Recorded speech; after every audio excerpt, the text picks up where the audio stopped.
Trump announces his second Supreme Court nominee, and lawmakers are already raising concerns about some of the candidates.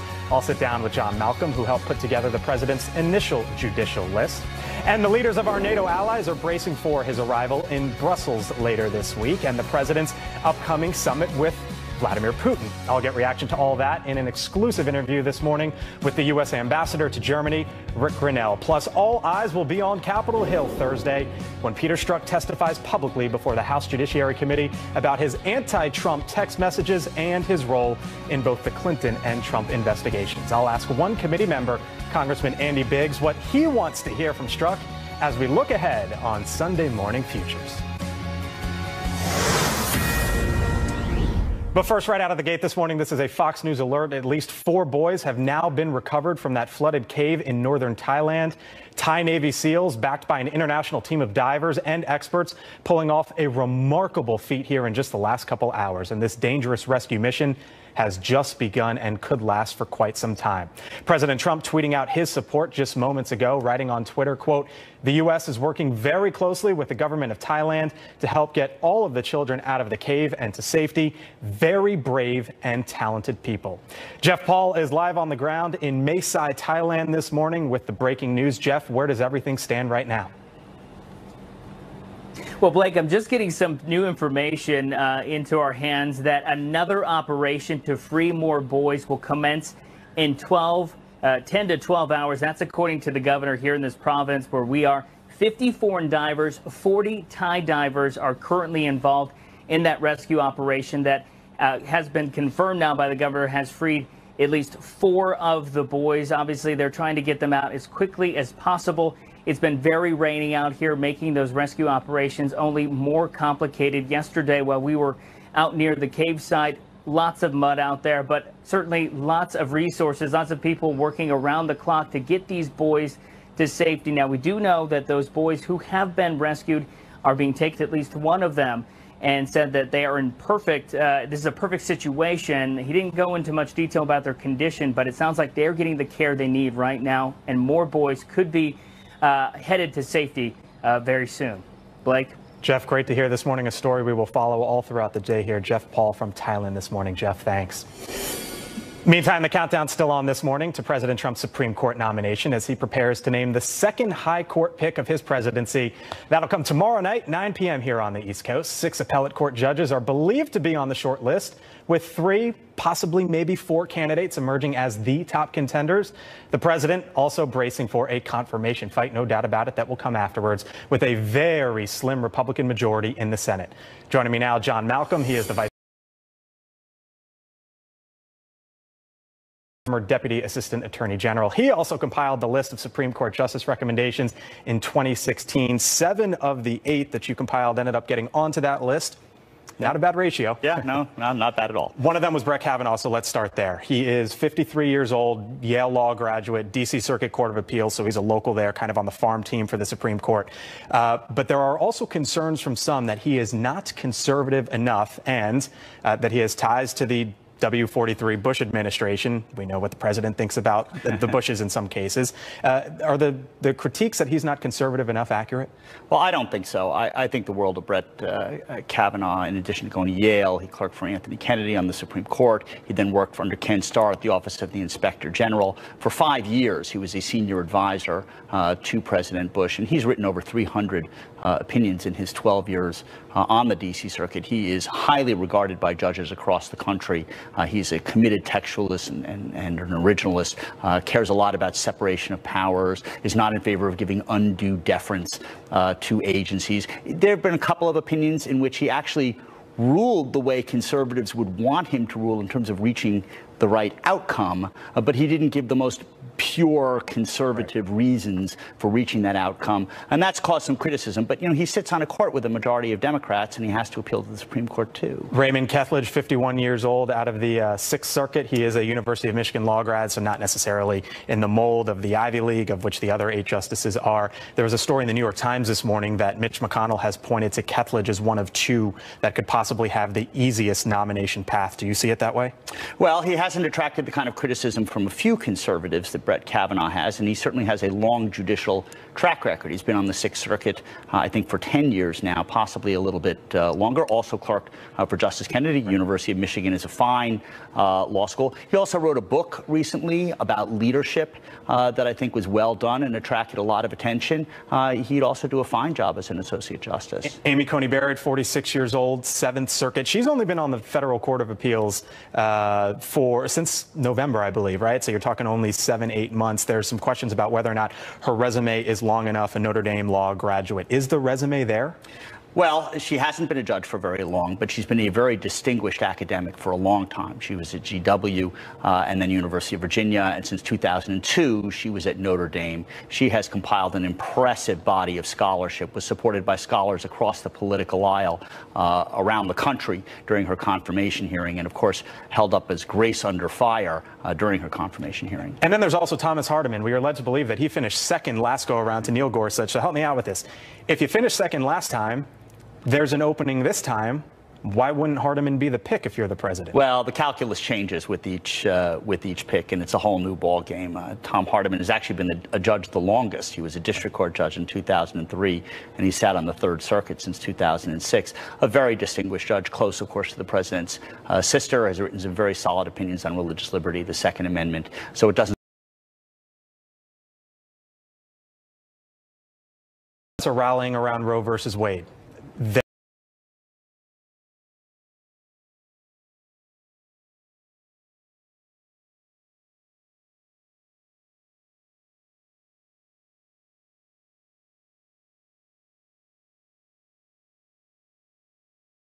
Do you want to see the court overturn Roe v. Wade? Well, if we put another 2 or perhaps 3 justices on, that's really what's going to be, that will happen. And that'll happen automatically, in my opinion, because I am putting pro-life justices on the court. I will say this, it will go back to the states, and the states will then make a determination.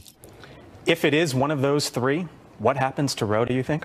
Well, I think that the concerns about Roe versus Wade being overturned anytime in the near future are sort of overblown. There's only one justice on the court, Clarence Thomas, who has called to revisit Roe.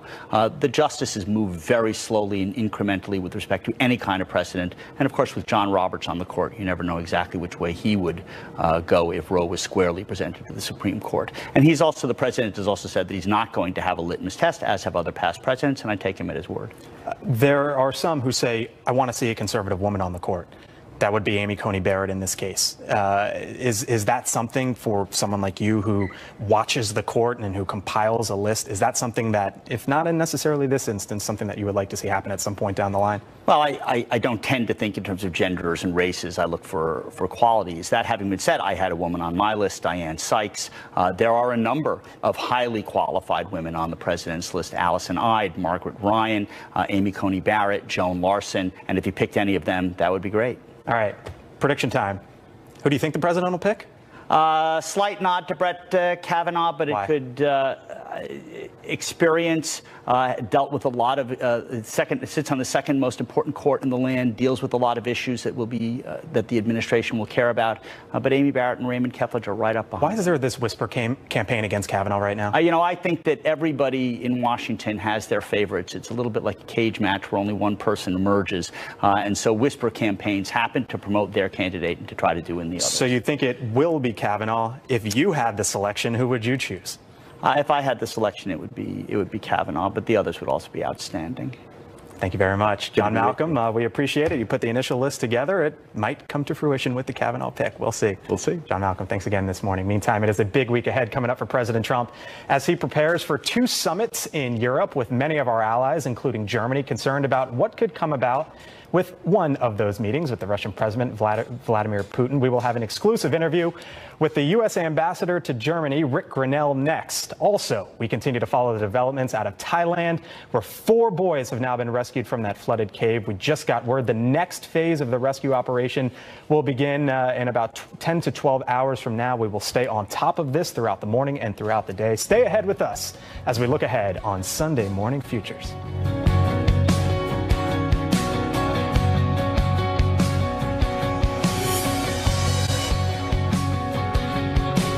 in Thailand, Naesai, Thailand, the northern part of that country. The rescue operation there to save the boys and their soccer coach from a flooded cave is now on pause. The next phase will begin, we are led to believe here, in about 10 to 12 hours or so. This first phase, incredibly successful so far, as 4 of those children have been rescued. We will continue to watch the developments out of Thailand.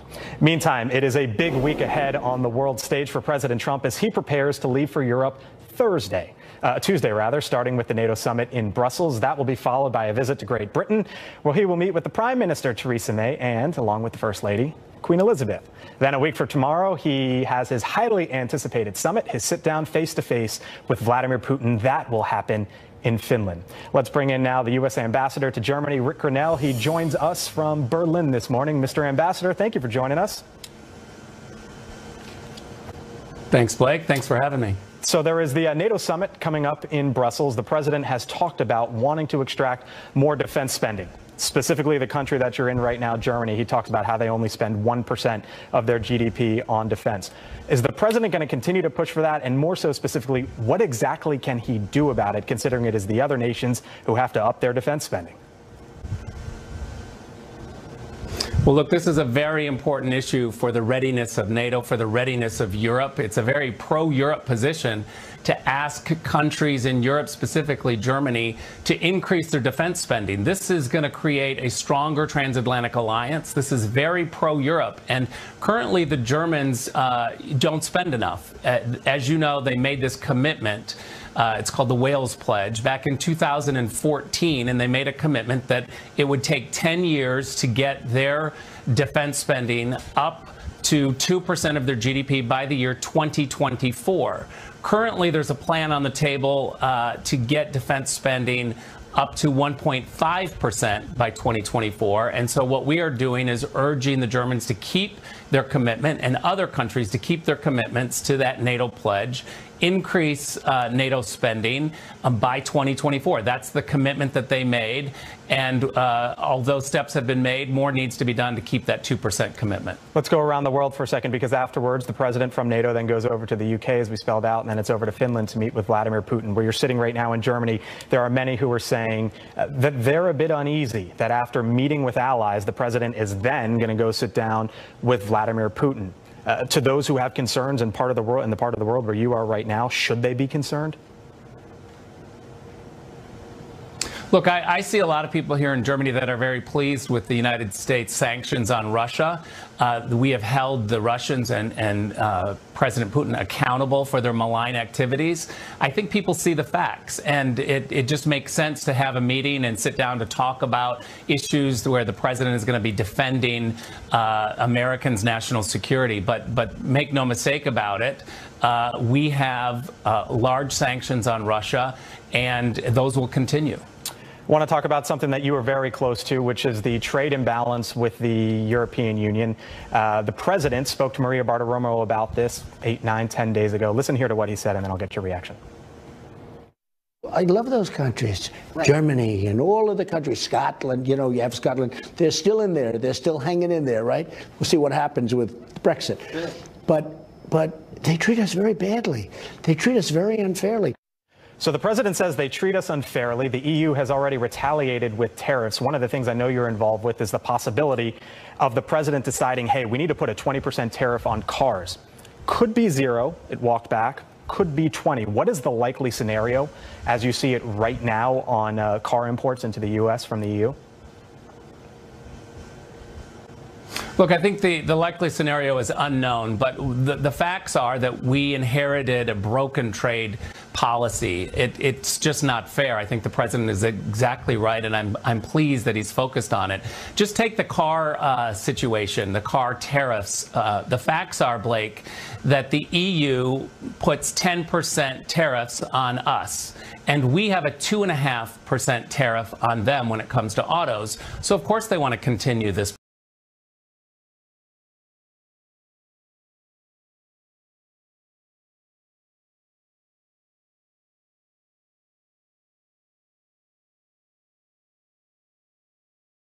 We're talking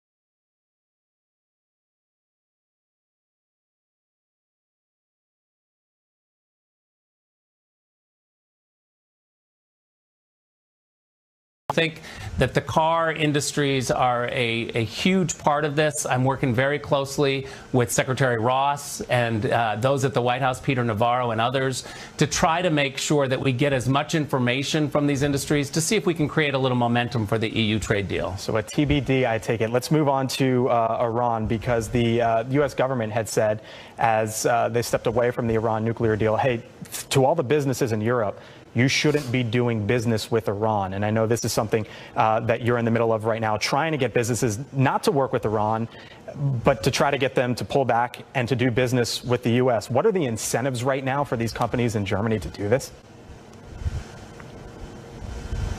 Look, to be honest, it's an easy sell. When I talk to CEOs of large companies, they say, you know, there really isn't a difference between the U.S. market or the Iranian market. And again, they get to choose. They can either choose to do business in Iran or they can choose to do business with the United States. But we've made it clear that you're not going to be able to do both. And so what I hear from large companies is that it's a no-brainer. They are immediately choosing the United States and are walking that back within the time frame that they've been given.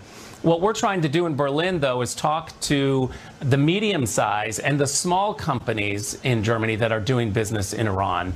What we'd like to do is give them an incentive, give them a new market like the United States market, get them to turn away automatically. The small and medium sized companies, just it makes sense that it's more difficult for them to turn away if they have contracts. And so what we're trying to do is aggressively reach out to these companies to say, hey, what we'd like to do is help you have access to a larger market in the United States. What can we do to help? And we're getting a pretty good response. A lot going on that side of the Atlantic, and in the middle of it all is the U.S. Ambassador to Germany, Rick Grinnell. Mr. Grinnell, thank you for joining us this morning. We appreciate it.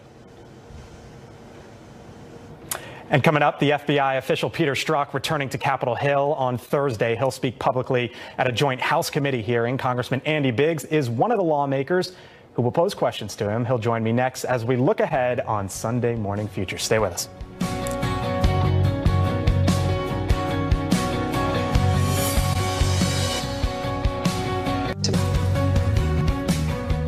Well, welcome back. The embattled FBI agent Peter Strzok heading back to Capitol Hill this week. He will testify Thursday and do so in an open hearing at the House Judiciary and Oversight Committees, following his 11-hour closed-door session with lawmakers last week. Joining me now is Congressman Andy Biggs, who serves on the Judiciary Committee. Congressman, thank you for joining us this morning. Thanks for having me. Good to be with you. So Peter Strzok testified behind closed doors, did so for an incredible amount of time, 10, 11 hours, I believe. What do you hope to learn from him this time around out in the open, considering you've already heard from him behind closed doors? Well, don't forget that while he was sitting behind closed doors, he had two attorneys kind of filtering questions and answers. So there's a lot left to get to. And I think we're going to still go back and, talk about the biases, how he conducted the investigation. Don't forget, the IG said he was the lead investigator on the Hillary Clinton investigation. He was the lead investigator on the Russian collusion, and then somehow he ended up on Mueller investigation. So there's still a lot of bone on that, a lot of meat on that bone regarding the bias and whether he actually was enacting some of that bias in his investigations. Peter Strzok's attorney has said there is a transcript before Peter Strzok testifies.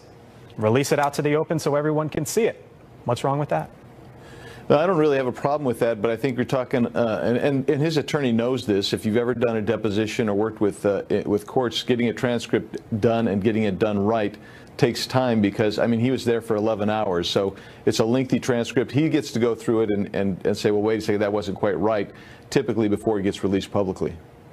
There is another investigation, speaking of documents, the DOJ document request that yourself and others on the Hill have been calling for, saying you want more documents. They did produce more documents. Are you satisfied with where things stand right now?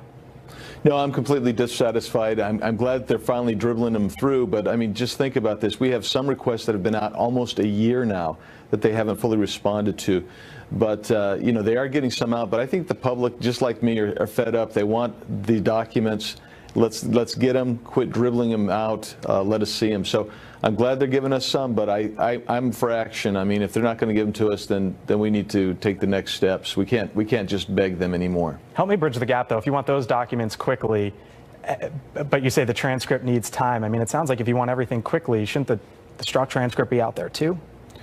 Well, the struck transcript will be out there in a timely fashion, I think. But don't forget, like I say, some of these requests that we've made by subpoena to DOJ have been out there for almost a year now.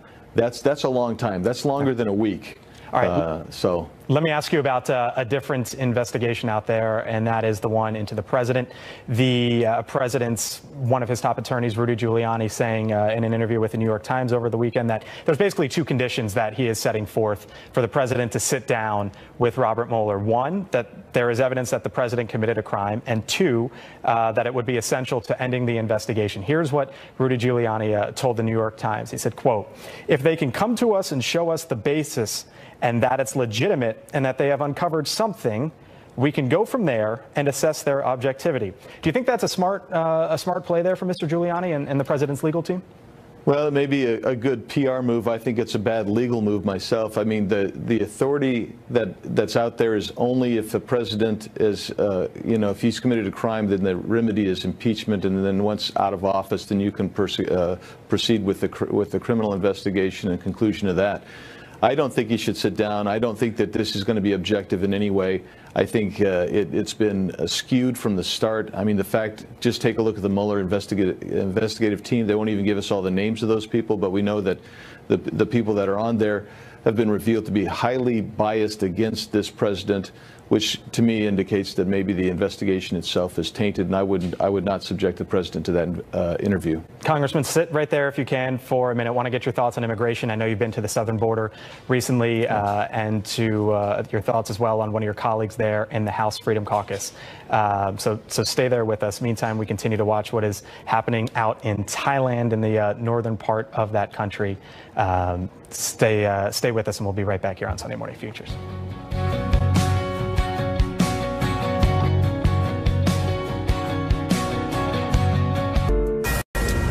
Fox News Alert, we continue to watch the rescue operation in Thailand to save several boys and their coach from that flooded cave. The rescue mission right now is on pause. The next phase will begin in about 10 to 12 hours from now. However, this first phase of at least the rescue part of getting children out, which has happened this morning, has been incredibly successful because 4 boys have been pulled from that cave to safety. That means there are currently 8 more children and their soccer coach in that cave. We will continue to watch this throughout the show and the morning. Meantime, we are back now with Congressman Andy Biggs, who serves on the Judiciary Committee. Congressman, thank you for sticking with us here. I know you were on the southern border recently. Curious for your thoughts as to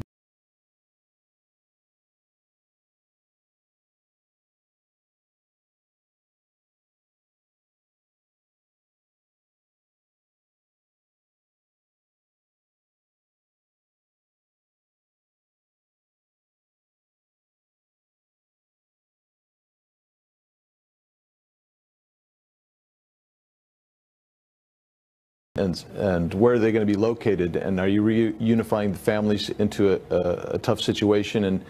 And there's a lot going on, a lot of armchair quarterbacking going on, but I think that the deadlines that are there are really difficult to fulfill. And what happens if they're not met, the deadlines? They can issue some sanctions, but the reality is they're going to have to recognize that it's kind of an unrealistic goal, if you will. And so I think that the federal government's going to continue to try to reunite these families, but it's going to take a while. It's going to take a little bit of time. I want to ask you now about ICE, because there's been this push from Democrats to abolish ICE. Jay Johnson, who was the head of the Department of Homeland Security in the last term for President Obama, came out in an op-ed just a couple days ago saying we should not abolish ICE. Instead, we should essentially reform it. And here's what he wrote. I want to read some of it to you. He said, quote, "If Americans don't like ICE's current enforcement policies, the public should demand a change in those policies, or a change in the leaders who promulgate those policies. During the Vietnam War, millions of Americans demanded an end to the war. No one seriously demanded we abolish the entire Defense Department. Obviously, that would have completely compromised national security." Do you agree with the former head of the Department of Homeland Security there? Obviously, you don't think ICE should be abolished, but would you be willing to look at possibly reforming it to make the institution better in its current state? Well, certainly you can make some reforms, and I agree with him on that. But understand that Jay Johnson and many people who are on that side of the issue opposite of where I am. They want to perpetuate the catch and release, and so when I see people that actually promulgated the catch and release under Mr. Johnson, under his predecessor Janet Napolitano, they're now serving in supervisory positions even under this administration. So you still have catch and release, and that's one of the big incentives for people to come to this country illegally and to make statements asserting that they're asylum and refugee status. And so they know they're going to be released into the interior, and that's a problem. So some reforms have to be made, but they aren't necessarily the ones that he might want to see. And finally, Congressman, one of your members of the House Freedom Caucus, Jim Jordan. There are more allegations out this morning from members of the Ohio State wrestling team that during their days, they say Congressman Jordan was aware of sexual abuse against some of those student athletes. In a story in the Washington Post, others have come out and said Jim Jordan would not have known as such a thing. The congressman denies knowing any of this. The allegations, though, do continue to mount one after the next. Do you stand by Mr. Jordan, and do you think that he should continue to potentially pursue the speakership of the House? Yeah, I stand with Jim. I'm all in with Jim all the way. I've talked with him. I believe him when he says he didn't know. And I will just tell you that some of the allegations are coming out, well, he should have known or he must have known. And that tells me a lot more about the accused than about the accuser rather than the accused, because those are just conclusory statements saying, well, I knew something, so why didn't he know or he should have known? And I don't buy into that. And I think that the timing's suspect as well. And I think Jim is a man of integrity and honor, and I'm with him all the way.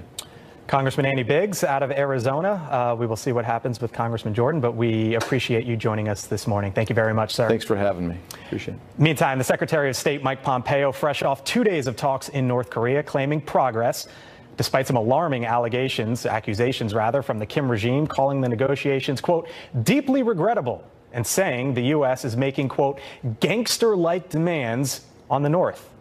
Let's bring in the former governor of New Mexico, Bill Richardson. He's also a former U.S. ambassador to the United Nations and former Secretary of Energy under the Clinton administration, and someone who knows this issue deeply. Thank you for joining us this morning. Thank you, Blake. So help me walk through the timeline here, because the Secretary of State, Mike Pompeo, after the meetings, came out and said they were productive. The North Koreans then, after Pompeo made those comments, said they were regrettable. And then there was a Pompeo press conference in the overnight hours, and he said the North Koreans know exactly what is on the table. Listen to the Secretary of State here. There's no difference. But most importantly is what the North Koreans understand. We had lengthy discussions about the scope of what complete denuclearization means over the past 2 days. They acknowledge that this is broad. This is, as my two colleagues have said, from weapon systems to the fissile material to the production facilities, enrichment facilities, across the range of weapons and missiles. It's a broad definition of denuclearization. The North Koreans understand that and have not challenged that. Second, they also understand that denuclearization makes no sense absent verification. What's going on here? Is this just negotiating tactics from the North? This is typical negotiating tactics from the North. I've negotiated with them before. They bob and weave, they delay, then they lance this bellicose rhetoric, gangster-like stuff. But there's still the problem here is that there's significant gaps in what we want on denuclearization, missiles, and what the North Koreans are prepared to do. Can those gaps be bridged if they're significant? Yes, I think they can be bridged, but it's going to take years. It's not going to be instantaneous. And I think Secretary Pompeo, I'm going to give him some credit. You know, he's had 3 visits to North Korea. He's 2 out of 3 in baseball parlance. The first 2 to set up the summit were good. But this one, I don't think turned out well because of the difference that we have in terms of what each side wants to achieve. And the North Koreans, you know, I think we made the mistake, Blake, of going first and saying we're going to stop some of the military exercises with South Korea. The North Koreans always want you to go first, and then when it's their turn, like they should have accounted for all their inventory of missiles, of nuclear activities, they should have given us some kind of deadline, timelines on when they're going to destroy or find ways to curb the use, verification, which is the most important issue. I think these were discussed, but not much agreement. Now, even the MIA, the remains of our soldiers, they said they were going to hand over 200. They haven't done that. Well, there's a meeting in July 16th. I've dealt with them on that issue, the North Koreans. They want payment for that. You know, so there's just a lot of gaps, but I think Secretary Pompeo needs to continue this effort.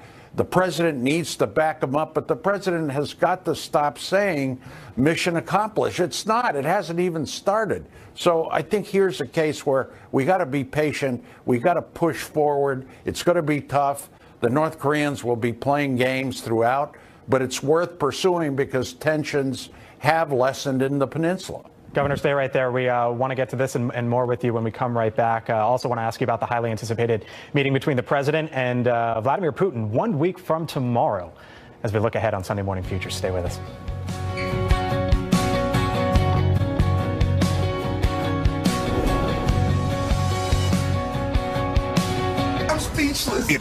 Bill Richardson, once again, he's also a former U.S. ambassador to the United Nations, former Secretary of Energy under the Clinton administration, and a North Korea expert. Governor, thanks again for sticking with us. You had mentioned that you thought Mike Pompeo, the Secretary of State, was 2 for 3 in his visits to North Korea. That would get you into the Hall of Fame in baseball, but some critics would say this was a pretty big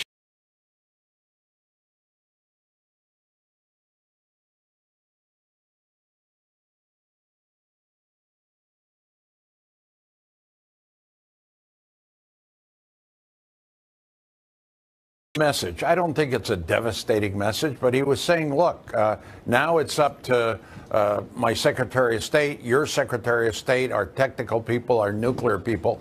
But it was a little bit of a jab. And I think this is what we have to understand.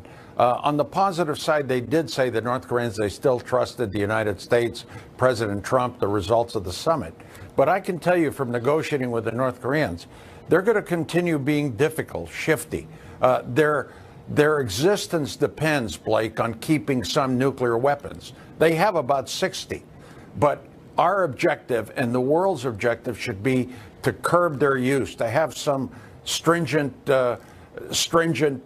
efforts to stop proliferation, to freeze some of those weapons, to find verification methods. I mean, we have to continue this effort. But it's going to take time. It's not going to take 1 year. It could maybe over 2 years, significant efforts can be made.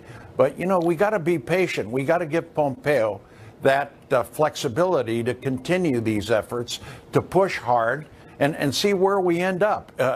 The status quo right now is really not a good option because there's enormous tension in the peninsula. We've got troops in South Korea and Japan. We've got our allies, Japan and South Korea right now. Their populations are very vulnerable. And the United States, too. Some of their missiles could hit our country or Guam or Alaska. Right. So this is worth pursuing. Real briefly, there is another summit that is coming up 1 week from tomorrow. President Trump set to meet with Vladimir Putin in Finland. The president was critical of the media coverage earlier this week during his rally in Montana, and he said this, and I want to get your reaction on the other side. Watch.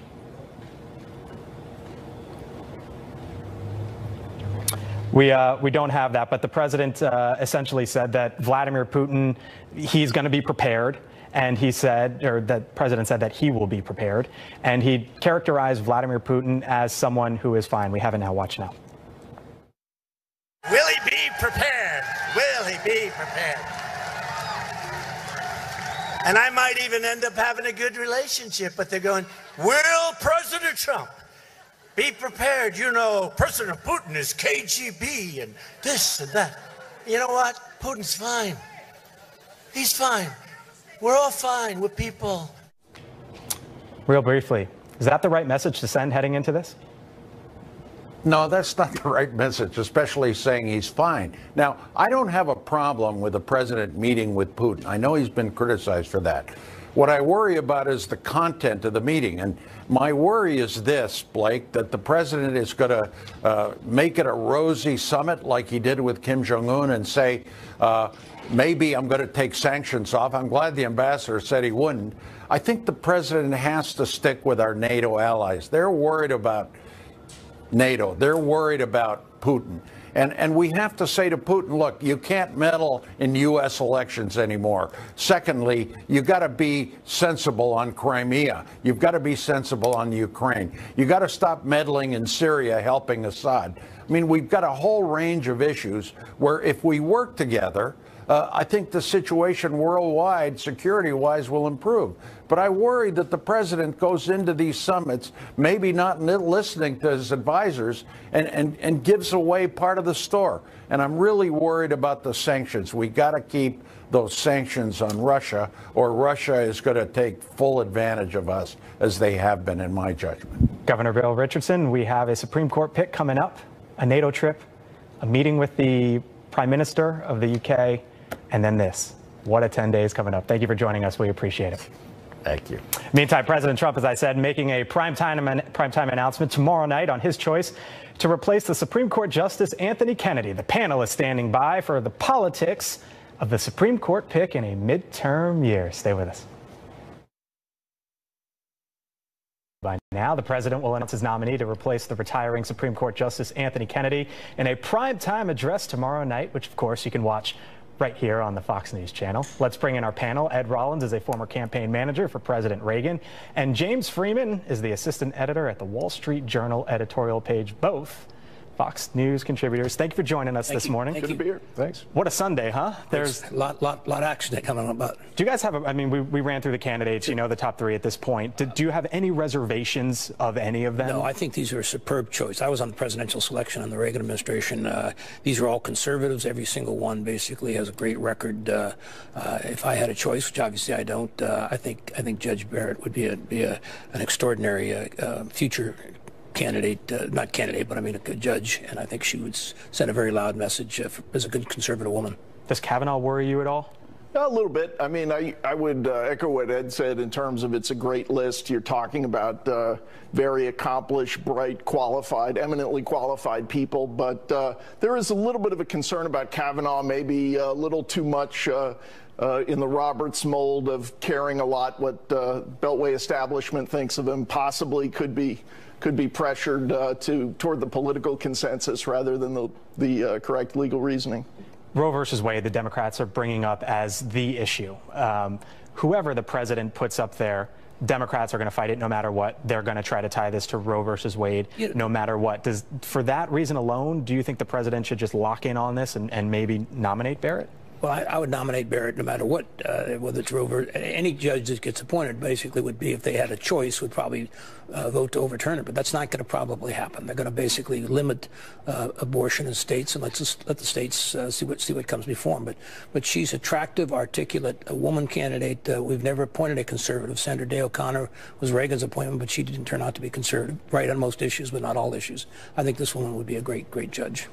Yeah, I mean, she's really got it all in terms of, you're talking about a formidable intellectual star who also, I think, to Ed's point, would play very well politically. The rising attack from the media seems to be that she's into some kind of weird cult because she likes to gather for barbecues with Christians and maybe do some community service. I think most of the country is going to look at her as a very welcome, impressive addition to the court. Do you worry at all that Susan Collins, Lisa Murkowski, maybe Shelley Moore Capito, whoever the pick is, that they might be an issue for the Republicans on this to get them on board? If they basically, if the three, we have 5 women, 2 of them certainly will be supportive. If the 3 women basically go against her for some reason, we're not going to win. But at the end of the day, I don't think they will. I think at the end of the day, she's a very persuasive, articulate candidate who has a very strong record, and I think it's a detriment to Republicans. But I'm just saying in general, do you think those 3? I would say she's qualified. I mean, maybe there's a concern about Collins, but I think you look at the record, very hard to say there's a problem here unless you're a single issue politician trying to sort of impose your views on the law. I think the problem is really on the Democratic side, where in these 10 Trump states where Democratic incumbents are seeking re-election, whether it's Heidi Heitkamp, North Dakota, John Tester, Montana, and that's the Joe Donnelly